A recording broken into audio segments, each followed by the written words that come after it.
Introduce herself. Hello, everybody. Hi, Cheryl. I'm Imee Ooi, Huang Hui Yin. I'm a Buddhist musician, composer, and also a singer. You probably have heard some of my ancient work. When I say ancient, it's more than 25 years.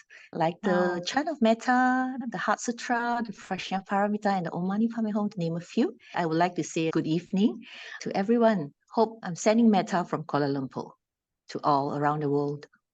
Wow, so amazing. I think even as you're sharing, I already feel so much metta radiating from you. Because Yes. you feel metta inside you. So everybody who have kind heart and promote peace and harmony will naturally has it inside them, right? Yes. We would love to understand a little bit more about your personal journey of how you became a Buddhist musician. Well, this is not a plan. When I was young, people asked me what you want to be when you grow up. I was naturally thinking of becoming a music teacher, a piano teacher, because my mother, it's a music teacher back then in the 1960s, 70s, and 80s. So we have a music school back in our hometown. All we sisters and brother, we learned the piano. So until then, I never thought I can compose music or even sing. Of course, we sing at home when we play the piano. We do have a lot of fun evening family mini concert at home. Since then, we are very exposed to a lot of good music, especially the Disney music, musicals from the cartoons. Yeah, and also from the pop industry and also Christian songs. Because once you love music, you tend to look for songs to sing. Yes. When we play piano, we are always playing classical music. Eventually, we also learned the electone organ.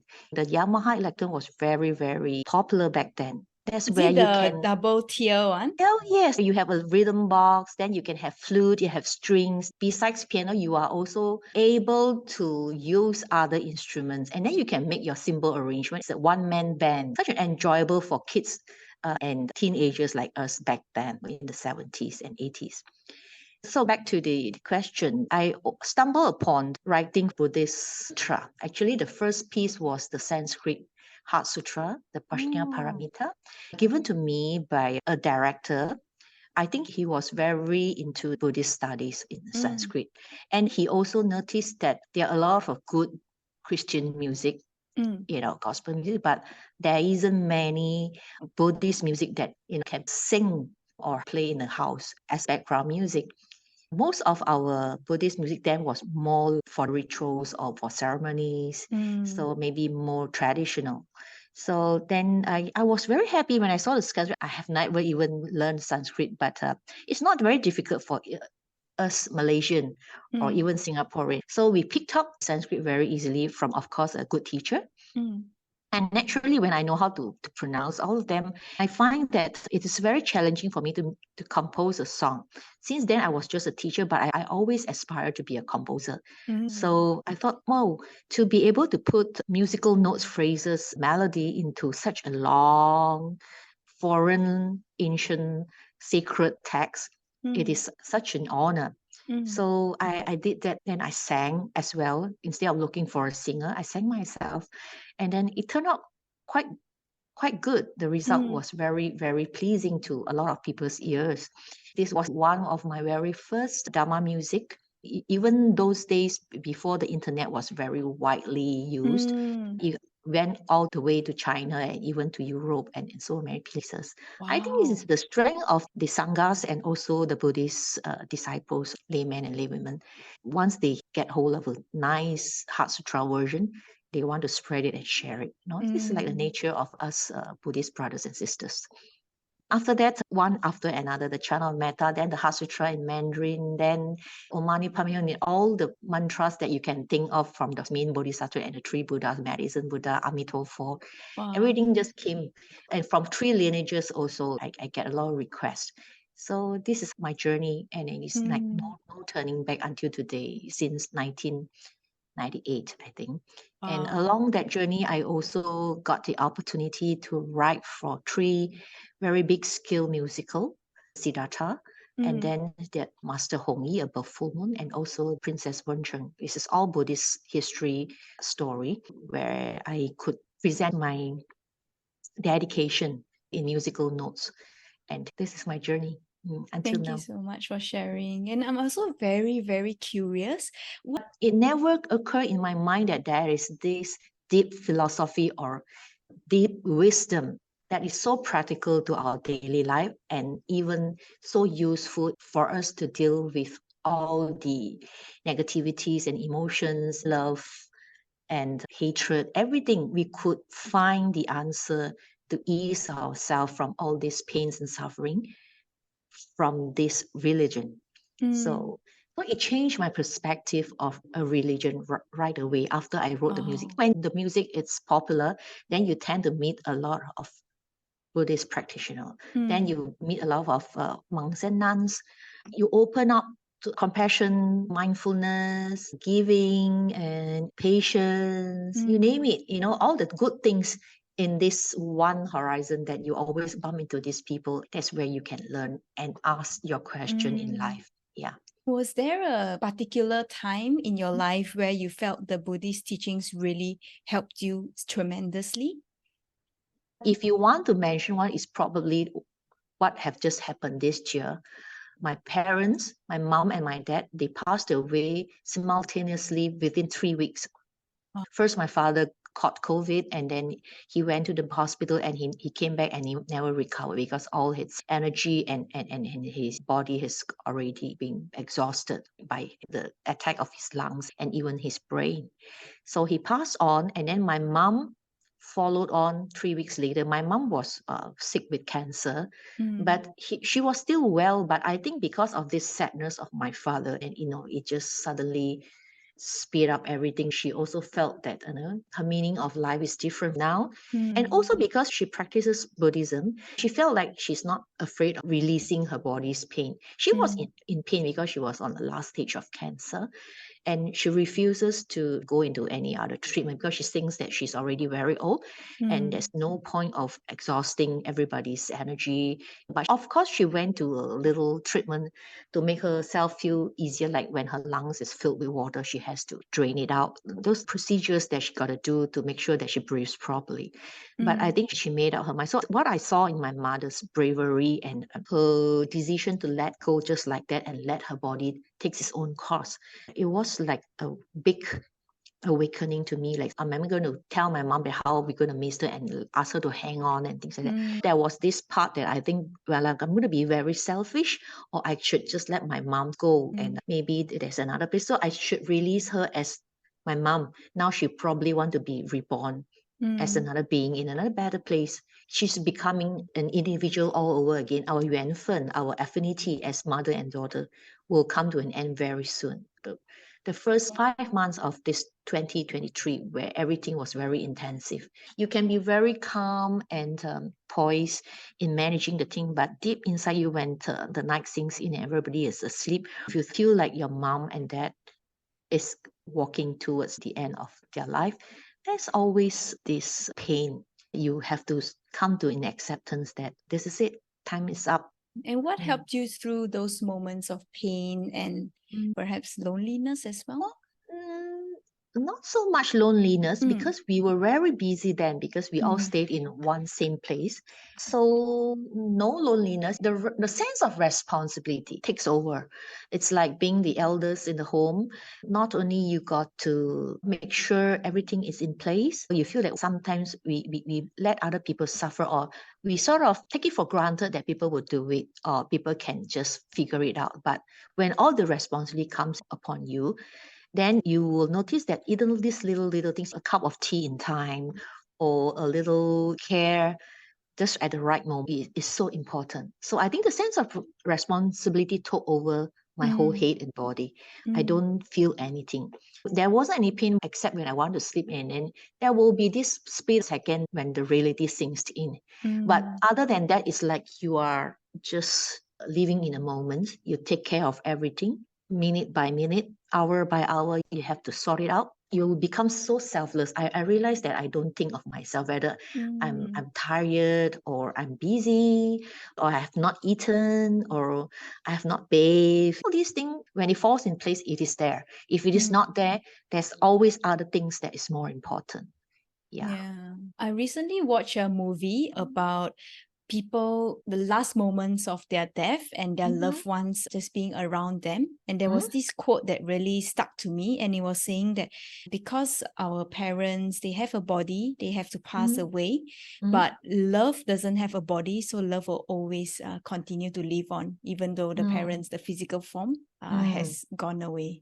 Yeah, of course. But the more important thing is, what are you going to do with this love for your parents? It's not just loving memory, or you just remember them during an anniversary, or just the rituals, or you just look at the pictures and then you talk about the past. If you think there's so much love that's passed on, it's important to continue the legacy of your parents, the good attitude and habit of your parents. I am not a very romantic person or emotional person. I will write all the beautiful words in memory of my mom, but I am not so much into that. But what did my father and mother left behind that I can use to grow to a better person and let them be proud of me as a daughter?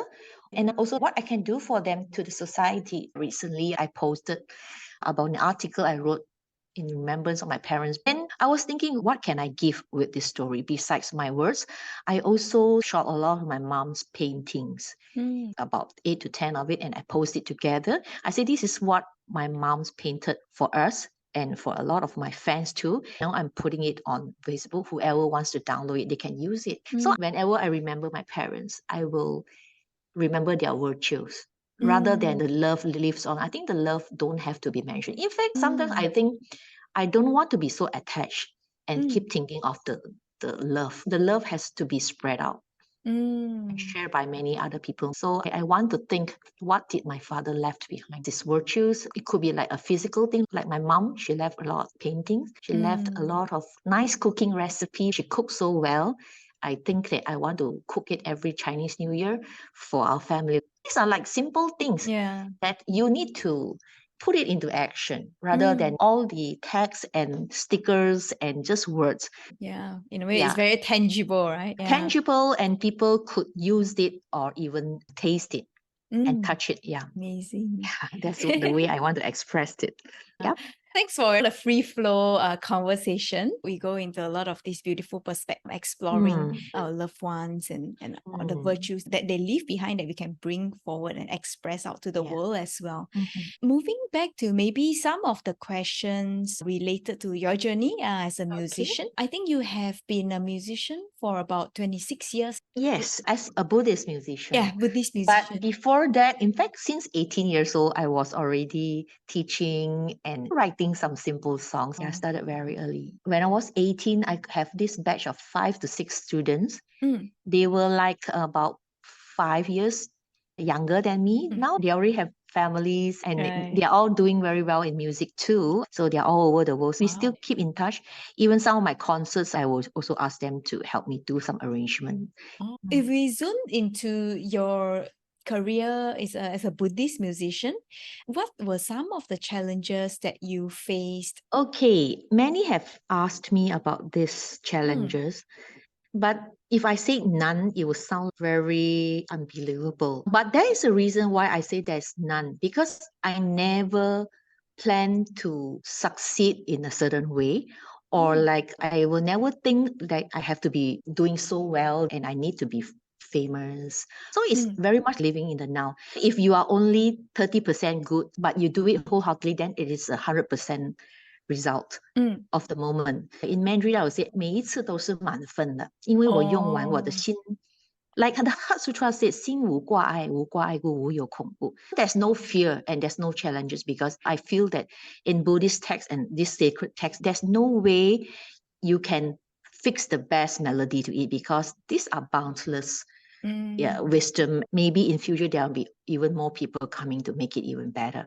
So without any burden of like, what are the challenges? Because when you say the challenges means you want to make it good, real good. But if you let go of all this, whatever you do to the best, if it's no good, it's meant to fail, then let it fail. So I adopt that kind of mentality. So in that case, I felt that the whole journey of production is very smooth. Even when I record singing, I don't want to have so much fuss about, I got to rest, I got to drink some honey, or I got to meditate. But I think I want to be just a normal person. But the sense of responsibility is like I still have to take care of so many other things. I cannot be letting other people giving me the convenience and then they suffer and they got to run all over to do things just because they want to give me a good condition to record my so-called very important sacred song of Kuan Yin. But if you are Kuan Yin, you should be helping other people. You have no condition. With that kind of little understanding or enlightening wisdom that I adopt, I found that I have no challenges. There was not once that I think that it gives me a lot of stress that I want to throw it away and then I still couldn't get the right note. I've done enough for it. Okay. It's because I got so many requests. So I cannot be mulling on one for a long, long time. So if that one doesn't work, like say I only have 5 people like it instead of 500 or 5,000 people, then be it. So it's like 佛说只能要度一个有缘人就够了. Yeah. I think if you ask about challenges, there's not much. Also because I don't know what will be the benchmark of good Buddhist music. There is none. I think this is a very universal thing that each and every piece of Buddhist music that goes out, they will all naturally find their listener who can embrace it and use it for their own healing, calming themselves or even feel joyful about it. I think it's so inspiring because the music that you create really goes right into people's hearts. And speaking from my own experience, I feel that it just goes into my heart where that melting kind of experiences where my anxiety just melts away. Perhaps the reason is because when you create this music, there's no attachment, no expectations. So it flows through to the listeners as well. I feel that the reason why my music can penetrate well, perhaps is because I never thought so. It's like every one of the volunteers, everybody holds their position and they have their responsibility in every corner of this world. So I think my part is perhaps because people like my voice and happened that my voice and my composition and my music arrangement seems to blend well as a whole. I'm blessed. Has there been a time where you felt that maybe this fame is a little bit too much or anything like that? No. In fact, I need more because it's very difficult, this so-called fame and celebrity status, if there is one and even exist. Over the years, people have heard my music but don't really know who is behind this because I never show my face in my album most of the time. Only until 2015 where I had my first concert that people know this is how Imee looks like. In fact, I think I can do with more because I didn't misuse it. So I don't mind more fame because I'm very confident and I'm very stable in the ego part maybe. I'm stable. And also because of my age, I'm not like a young person anymore. I'm not garroting. I don't know, maybe 5 years down the road, suddenly I become somebody very snobbish. We never know. Then you better give me a big knock on my head, okay? So in that sense, I think we can do with more because I think we need more people to listen to Buddhist music because young Buddhists is reclining in numbers and more people not coming into the monastery or Buddhist. But I'm not very worried about that. It's just a matter of time we change ways. Maybe we should use other ways. We should open more windows and doors. Back to whether this pressured me, no, I think I can do with more fame and publicity so that the music can go further. In fact, until now, a lot of people who have heard of my music, they don't know I'm in Malaysia. They thought that I'm from China or Taiwan or somewhere. They don't even know the people behind the music. But I'm happy. I think in Buddhist music, it's not like pop music. People want to know who is the singer, like Taylor Swift or BTS. But in Buddhist music, it's not. People just want to listen to the mantra. It's the sound by itself. It's the vibration. Not many people cares like who is the composer. The credit doesn't matter much. So I think if I want to inspire more young talents who wants to come into this, you must be prepared for this. You might not be known. Your name might not be known. But are you willing to put up with this that is not for yourself, fame or celebrity status? Actually, everything is in the Dhamma. As I learn, obviously, I want to practice what I have learned. When I started 30 years ago, I was already 30 years old. So it's not like you're still mentally not very mature. Maybe it's also my character and also my mom and dad's education. We were always trying being humble and helpful to other people. So I think this also helps. So I can't tell you one reason why I'm not carried away. Although I enjoy the limelight, of course I enjoy the limelight. When you stand on stage being recognized, it's not because I'm famous, I got a very good voice or I'm pretty, but it's that kind of satisfaction. Just like a sangha, when you give a sermon and a lot of people used it in their daily life, or you give a retreat and these people come back to tell you it's so usable. Like the Dalai Lama is very famous, Thich Nhat Hanh is very famous, Xing Yun Dashi is very famous. They are the model that I want to follow. Eventually, whether I'm ordained or not, I want to be the next example of what they are. Just give out whatever they can do for the Dhamma. Yeah. Wow, that's so beautiful. Some of our subscribers, they actually asked what gave you inspiration for the music? Just the text itself. I was always saying, what more can be more inspiring than the Dharma itself? So I don't want to source from outside. Since I take it as a responsibility, it's my work, that how am I going to present this mantra or sutta? So the mantra of sutta has to be the one that inspires me, because that is the thing that I need to reach out to many people. So how am I going to relate it and present it in my own way? And the thought of sharing it with more people. When I wrote the Heart Sutra in Mandarin, went on to Taiwan, and it was one of the best sales of the record company in the Da Bei Zhou, the Great Compassion Mantra.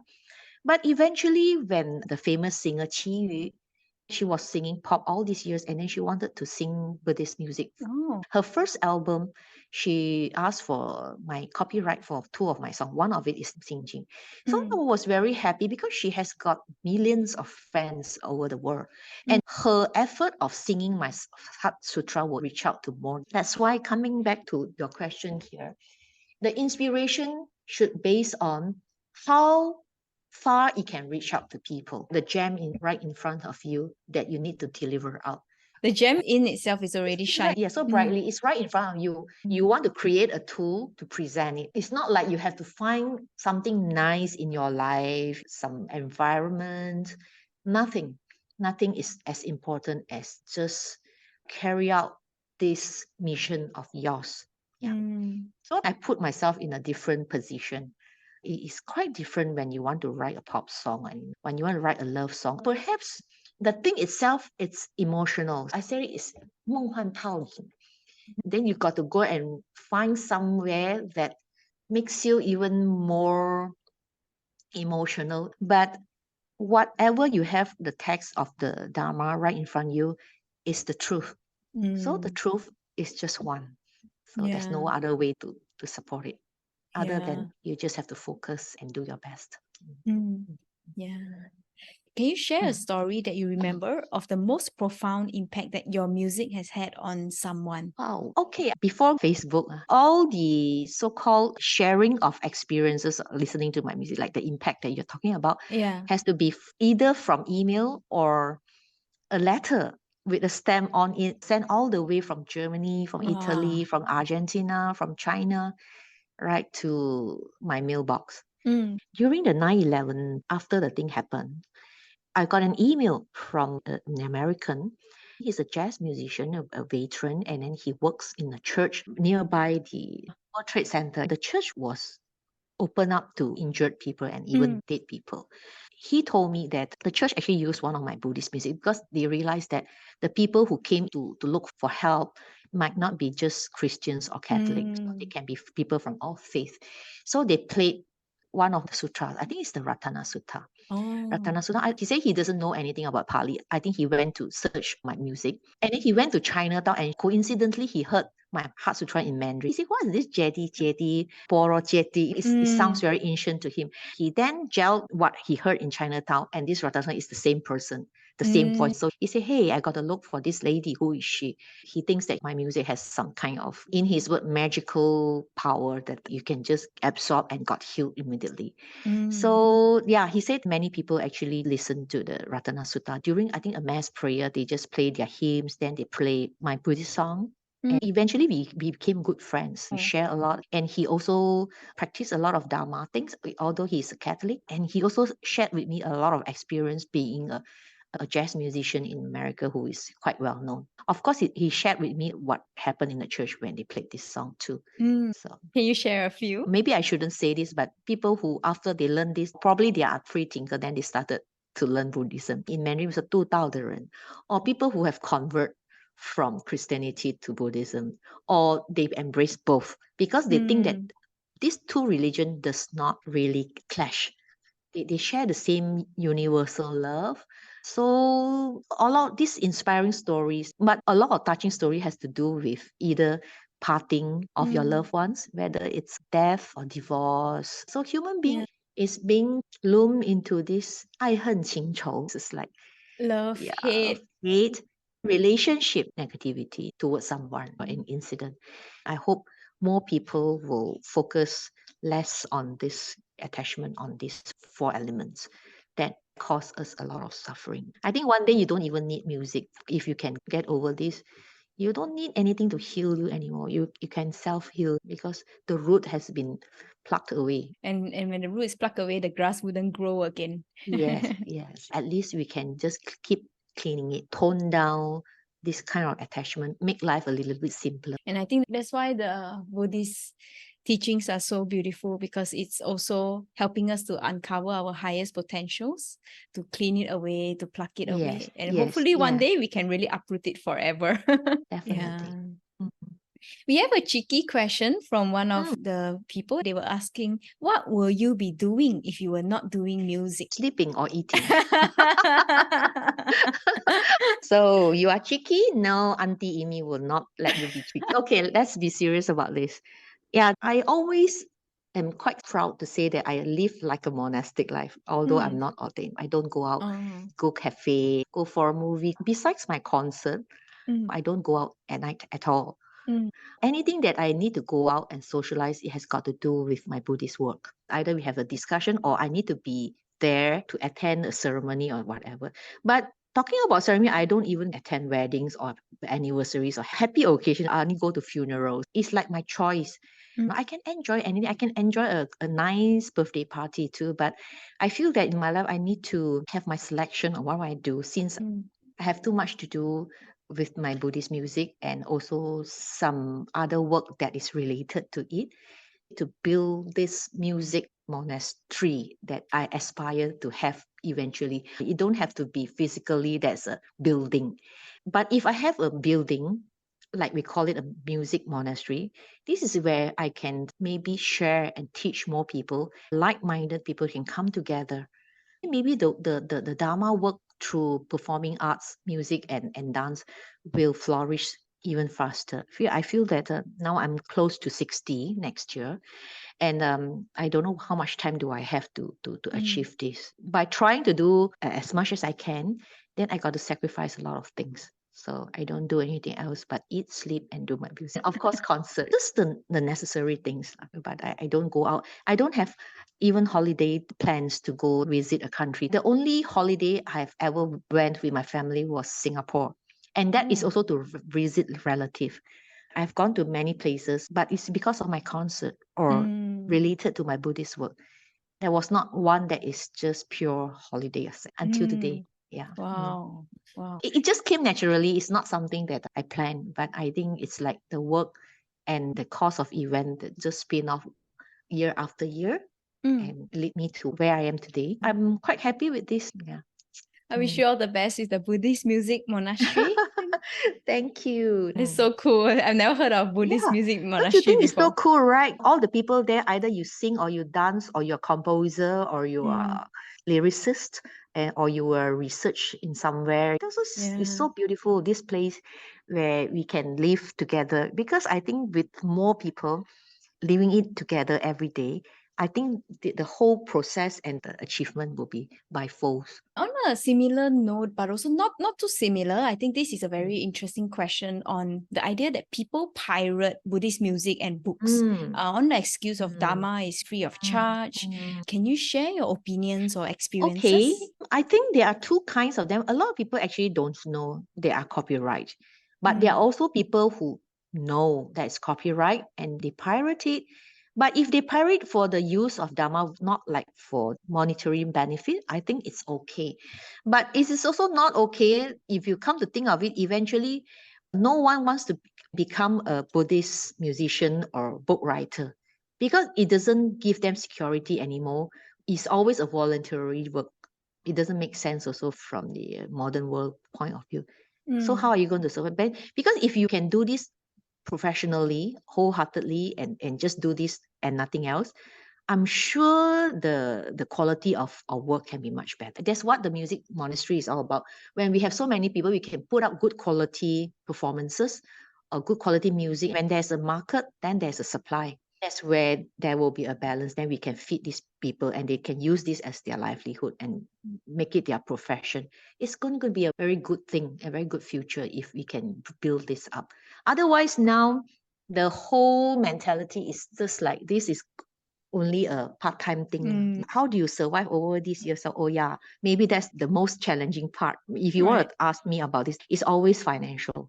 People think that with my celebrity status, I should be very rich, but it's just the opposite. I'm not poor, but it's so difficult for me to be able to handle so many things with just my own effort. I can't take in sponsorship or offerings like the monastery because I'm not a monastery. So I'm trying to build this whole thing as a profession.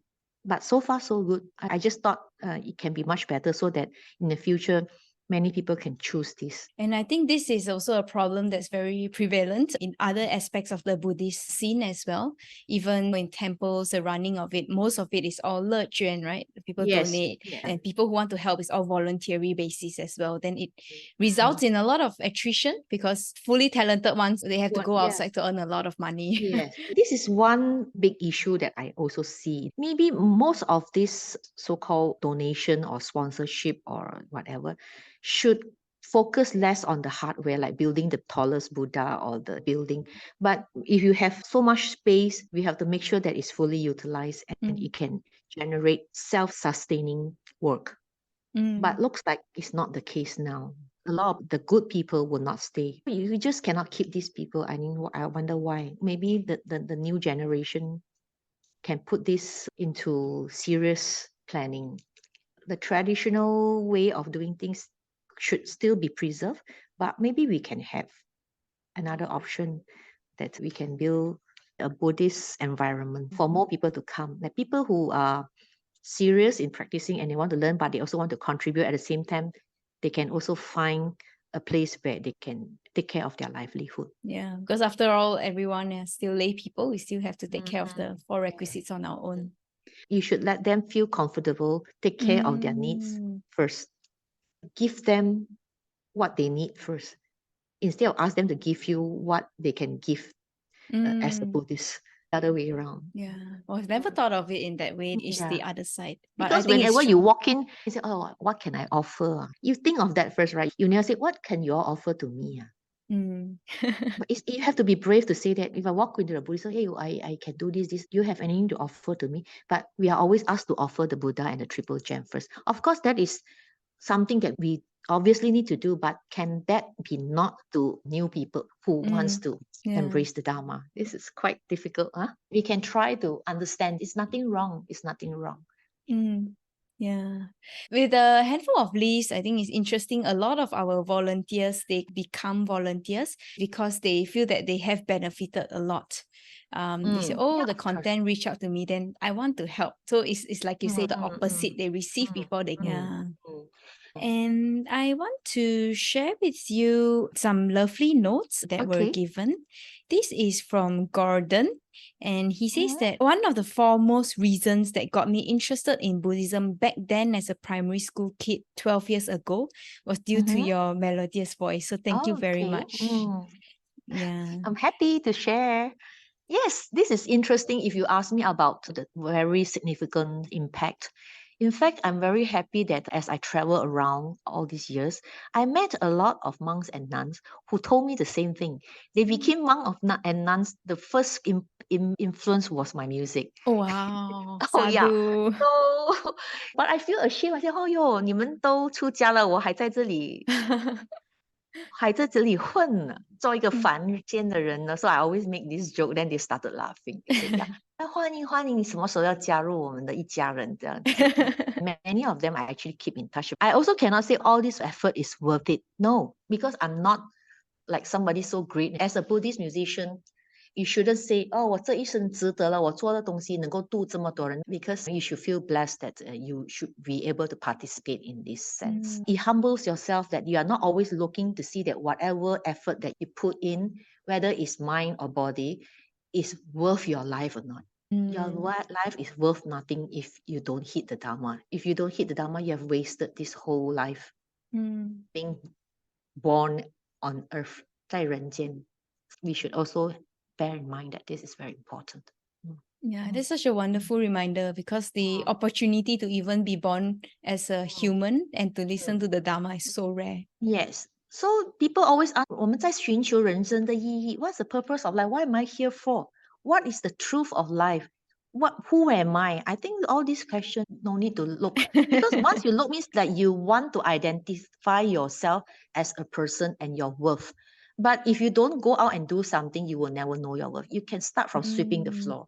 You will slowly find your worth the day you breathe your last breath. That's the only time you know what is your purpose of life. I always think so. Not any moment in your life until your last breath. I think I will discourage people to look for the purpose of life because I think whatever comes, the first responsibility, go and do it first. Then it will unfold the next page. You will see it. Because a lot of people feel very stressful, like everything they do also, they feel that it's not them. It's not worth their life. It's suffering. It's torture. So I think you should just accept it as your karma. And then you will be happier that way, that you will notice that time will be the medicine to heal you and at the same time to open up the next page of your life. If you keep thinking that what is the purpose of life in search of the truth, then you probably will never get the answer. I think this is my perspective. And whatever it is that we are doing, we do it with our full heart, whole heart, and even it could be as simple as just sweeping the floor. It's something that we can also just do it fully. Mindful. I think mindful is a good word. Mindful doesn't mean you have to be always kind, you have to be always giving. Mindful just means you're aware of your surrounding, aware of yourself being there, and aware of people around you, things around you, happening around you. It's like your scanner. You're always scanning yourself. But I think we should just put our radar open to a wider scope that you can scan through 360 degrees, if not 270 degrees, or you open up 45 degrees. We talk about vibration. If we are one in the universe, we always say we are one. What is this oneness all about? We say, oh, we are oneness, we are happening, one country, harmony. But what is that? What does that mean? How to get it started? So you can start with this. Open up your radar. Then you can scan things around you. Then only you can become one. But if you're not connected, you can't even scan 3 feet away. So if you are not opening up your scope, I don't think you can move on. Think that why am I here? Keep searching for happiness and truth. You will never do it. Yeah, it is very brilliant.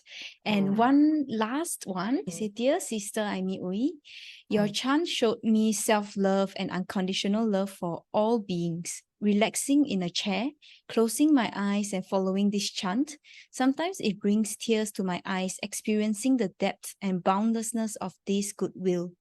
I've been transformed from the inside out from the regular practice of metta with your chant.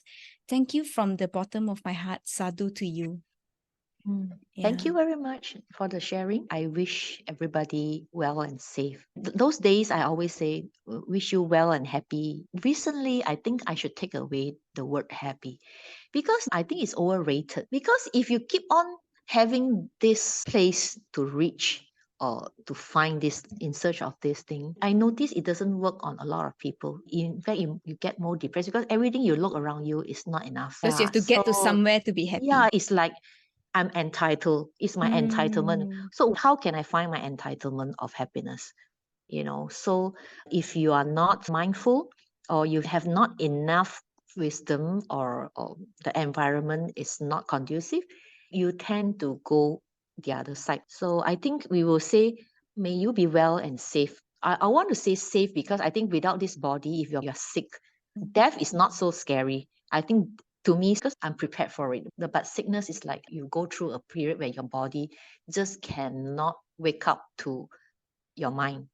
So you still need your body to do a lot of things. So I think I would rather wish people well and safe. So once you are safe from a lot of bad things around you or pain and sickness or disturbances, probably when you're in a safe place doesn't mean that you lock yourself up all the way. Sometimes being safe is like you'll be able to be in touch with so many out there and still feels secure. You're in control of your doings. We wish everyone, all our listeners, to be well and safe. And I think that brings us to the end of this beautiful sharing from Sister Imee. And thanks so much for spending your time here with us. Most welcome, Cheryl. Thank you. And for everyone who likes our podcast, you can like it, subscribe to it on Spotify, and you can check out Sister Imee's work on YouTube, Spotify, and wherever else you find your music. Thank you very much.